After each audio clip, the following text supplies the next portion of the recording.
ഇന്ന് ഞാൻ ആദ്യം തന്നെ കറണ്ട് അഫെയർ നോക്കിയിട്ട് ജനുവരി ഫെബ്രുവരി കഴിഞ്ഞു.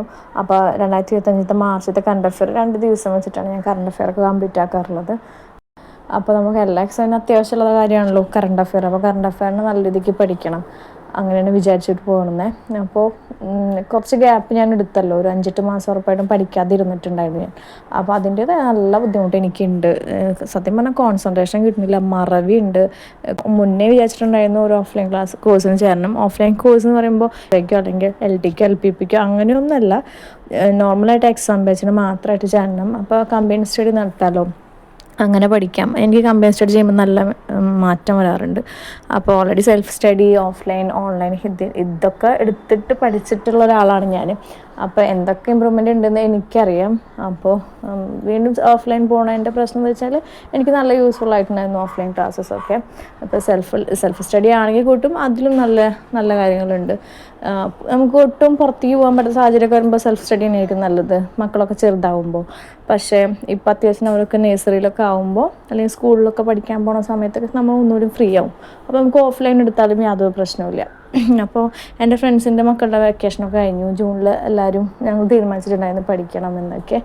അപ്പോൾ ഞാൻ HSA മാത്രം കോൺസെൻട്രേറ്റ് ചെയ്തിട്ട് പോകുന്നു എന്നല്ല അതിനർത്ഥം. ഞാൻ PSC ജനറൽ PSCകളല്ലാതും നോക്കണം വെച്ചിട്ട് തന്നെയായിരുന്നു. അപ്പോൾ ഇപ്പോൾ നമ്മൾ HSCക്ക് മാത്രം പഠിക്കുമ്പോൾ ഈ 6-7 മാസം നമ്മൾ ഇംഗ്ലീഷോ മലയാളമോ മാത്സോ ഒന്നും തൊടുന്നില്ല. പക്ഷേ എനിക്ക് അത് ഇല്ലാതെ മുന്നോട്ട് പോകാനും പറ്റില്ല. കാരണം എൻ്റെ ഇപ്പോൾ HSA കിട്ടിയില്ലെങ്കിലും എൻ്റെ മറ്റ് ഏരിയാസ് കയ്യിൽ നിന്ന് പോകരുത്.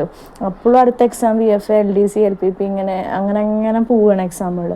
അപ്പോൾ അതൊന്നും നമുക്ക് HSA പഠിക്കുന്നുണ്ട് അതിൽ മാത്രം കോൺസെൻട്രേറ്റ് ചെയ്ത് പോയിട്ട് മറ്റു കാര്യങ്ങൾ കിട്ടാതെ പോകരുത് എന്നുള്ളൊരു ഇതുണ്ട് എനിക്ക്. അപ്പോൾ ഉള്ള സമയം ഇംഗ്ലീഷും മലയാളം മാത്സും പഠിക്കണം നല്ല ആഗ്രഹമുണ്ട്. പിന്നെ HSAയുടെ സിലബസിലുള്ള ജനറൽ GK ആണല്ലോ നമുക്കെല്ലാ PSCക്കും വരുന്നത്.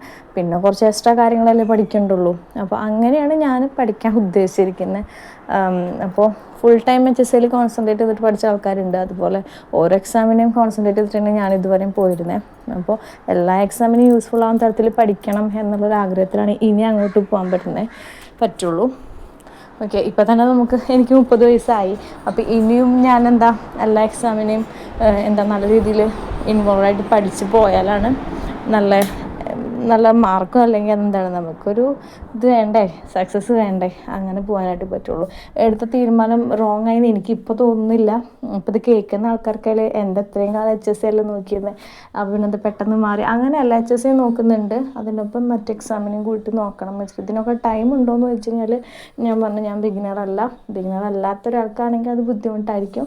ഇപ്പോൾ എനിക്ക് ബുദ്ധിമുട്ടല്ല എന്നല്ല അതിൻ്റെ അർത്ഥം, ബുദ്ധിമുട്ടായതുകൊണ്ടാണ് ഇങ്ങനെ ഒരു കാര്യം ചൂസ് ചെയ്തത്. അപ്പോൾ ഇത്രയും കാര്യങ്ങളാണ്. ഡെയിലി ഞാൻ റിവിഷനും കാര്യങ്ങളൊക്കെ ഇട്ട് പോകുന്നുണ്ട്. റിവിഷൻ ഇല്ലാതെ പറ്റുന്നില്ല, കാരണം എല്ലാ കാര്യങ്ങളും മറക്കും. വാസ്റ്റ് സിലബസും കാര്യങ്ങളൊക്കെ അല്ലേ. അപ്പോൾ സിലബസ് പഠിച്ച് വരുമ്പോഴത്തേനും നമ്മൾ റിവിഷനും കാര്യങ്ങളും ഇതിനായിട്ട് പ്രോപ്പറായിട്ട് കൊണ്ടുപോയില്ലെങ്കിൽ മറവി ഉണ്ടാവും, എല്ലാവർക്കും അറിയണം തന്നെ. അപ്പോൾ കുറച്ച് റിവിഷനും കാര്യങ്ങളൊക്കെ ആയിട്ടാണ് പോയിട്ടുണ്ടായിരുന്നത്. അപ്പോൾ എല്ലാവർക്കും പഠിക്കാൻ പറ്റട്ടെ.